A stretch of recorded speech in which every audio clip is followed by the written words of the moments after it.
marka hore waan idin salaamay waxaan idinku salaamay salaanta islaamka assalaamu calaykum waraxmatullaahi wabarakaatu marka labaad waxaan u hambaleynayaa dhammaan saraakiil xigeenta alifleyda dableyda iyo qoysaska ciidamada asluubta Soomaaliyeed oo maanta u dabaaldegaya sanad guurada 49aad ee ka soo wareegtay maalintii la aasaasay ciidanka asluubta Soomaaliyeed waxaan idin leeyahay hambalyo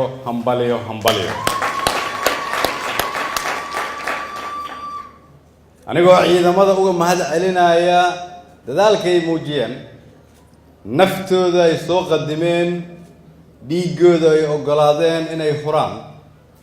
haddana waxaan rabaa in halkan aan uga diro hambalyada ugu weyn hooyooyinka iyo aabbayaasha iyo carruurta qoysaskooda oo iyaguna aqbalay inay nala qaybsadaan inay qarannimada ku difaacaan dhiigooda idinkana waa mahadsantihiin intaas ka sokow waxaan rabaa inaan halkan anigoo magaca dowladda Soomaaliyeed ku hadlayo u mahad celiyo aabihii buddigaha u ahaa ciidanka asluubta Soomaaliyeed oo halkan nala fadhiya sareegaas Ismaaciil Axmed Ismaaciil waxaan leeyahay mahadsanid waxaan kaaga mahad celinayaa dadaalka u soo gashay qarankaada waxaan kaaga mahad celinayaa inaad naftaada u soo hortay dalkaada welina aad nala joogto la joogidda aad la joogto ciidamadan ka dhalintaya si aad ugu sheegto taariikhdii aad soo marteen iyo inay macquul tahay dalka in dib loo dhiso iyada lafteeda ayaa qayb ka ah dib u dhiska dalka ciidamada asluubta iyo dadka Soomaaliyeedna waxaan leeyahay qarannimada macnaheedu waxa ay tahay qadarinta kuwa qarannimada ama qaranka soo bilaabay in la soo dhiso halkan waxaan uga mahad celinayaa fanaaniintii soo istaagay waxaan ku raacsanahay mirihii yaraa oo ahaa miyi iyo magaalaba Soomaaliya mid waaye maslaxay rabtaa iyo midnaan qaran miyi iyo magaalaba Soomaaliya mid waaye waa dhab waa sababta qof waliba uu dhiigiisu istaagayo ay xaadiisu dhaqaaqayso marka laga hadlo qarannimada waa sababta qof waliba markaas iyada ah uu ilaabayo qabiilka iyo qabyaaladda waa sababta markaas qof waliba uu arkayo Soomaaliyada uu rabo inuu arko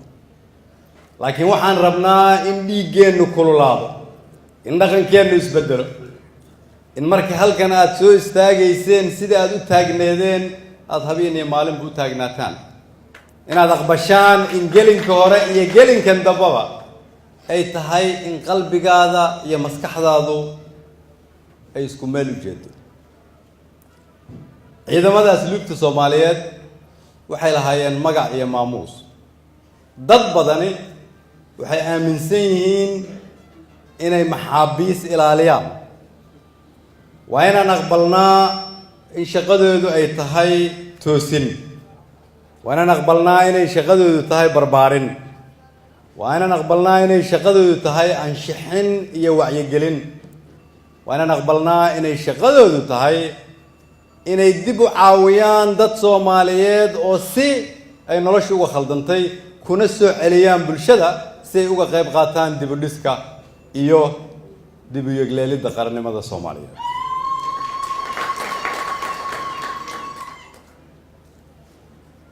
waxaan halkan idinkaga hambalyeynayaa maanta inaad soo dhammaystirteen xabsigii la rabay in lagu xanaaneeyo dad Soomaaliyeed laakiin ay ka muuqato qaabka uu dalkeena dib ugu soo dhismayo waxaan uga hambalyeynayaa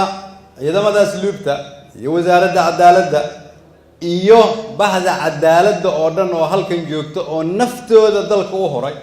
innagoo tacsina u dirayna kuwii ugu dambeeyey oo ku geeriyooday oo ugu dambeeyey xeeraaliye ku-xigeenkii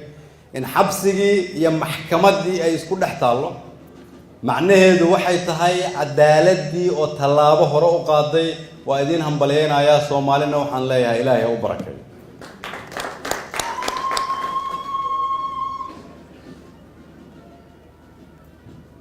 waxaan rabaa idinkoo xafladiina wadan doona inaan laba arrin ku soo koobo. kow, waxaan idinku garab taaganahay shaqada aad haysaan, waxaana idinkala shaqayn doonaa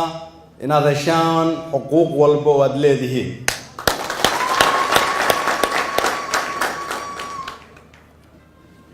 labo, iyadoo ay muhiim tahay in ciidanka asluubta dib loo dhiso, horumar iyo iftiinna uu muuqdo, halkanna ay fadhiyaan dhammaan taliyayaashii ciidamada dalka oo dhan, waxaan rabnaa in la aqbalo in ciidanku uu yahay lafdhabarka dalka. waxaa la rabaa in meeshii lagu faanayay ay ciidanka tahay, meesha qabyaaladda ka madaxda bannaan ay ciidanka tahay, meesha musuqmaasuqa ka madax bannaan ay ciidanka tahay, meesha lagu soo ordo inay ciidanka tahay, meesha Soomaalinimada iyo calanka laga difaaco oo ciidanka ah inay tahay meesha ay dadka Soomaaliyeed u garanayaan. maadaama marka taliyayaashii ciidanka oo dhan ay halkan fadhiyaan, waxaan rabaa inaad dhinaciina fiirisaan. halkan waxaan ugu dabaaldegaynaa Ilaahay ha barakeeye generaalkii ciidankan soo asaasay Ismaaciil Axmed Ismaaciil. qof waliboo Soomaaliyeed waxa uu aqbalsan yahay inuu dalkiisa wax u taray. inteena maanta xukunka joogta ama Ilaahay cilmi siiyey oo culimo ah ama wasiir ah ama ganacsato ah ama hameen Soomaaliyeed oo hormuud ah ama dhalinyaro soo koraysa ah, waa inaan isweydiinaa su'aal. su-aashaasi waxay tahay markii Ilaahayna soo gaarsiiyo meesha uu generaalkaasi soo gaaray, taariikh noocee ah ayaan rabnaa inaan ka tagno. qof waliba marka waa inuu isqiyaasaa oo anigu horeeyo oo madaxweyneenu ugu horeeyo. annagu keliya waxa aan rabnaa qarankii Soomaaliyeed oo lagu soo ordi jiray oo derisku ay ixtiraami jireen oo adduunyada tusaale u soo qaadan jirtay oo sharafta iyo karaamada iyo iftiinka ummadda Soomaaliyeed banaanka soo dhigi jiray, ceebtana qarin jiray, kii asturi jiray qabyaaladda, kii loo aqbalay in ciidankeenu uu ahaa libaaxyada geeska Afrika. dadkii Soomaaliyeed ee qarankaas dhisay qaarna way fadhiyaan, qaarna carruurtooda ayaa halkaas fadhida. keliya waa in la aqbalaa in dowladnimo la dhiso, in sharaftii la soo celiyo, in asluubta lagu haminayo dib loo soo celiyo. waa in la aqbalaa inay rabto dadaal.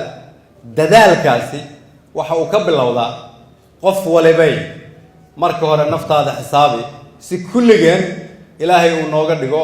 inaan helno sharafta uu generaalkaas leeyahay. Ismaaciil, waa mahadsantahay. assalaamu calaykum waraxmatullahi wabarakaatu.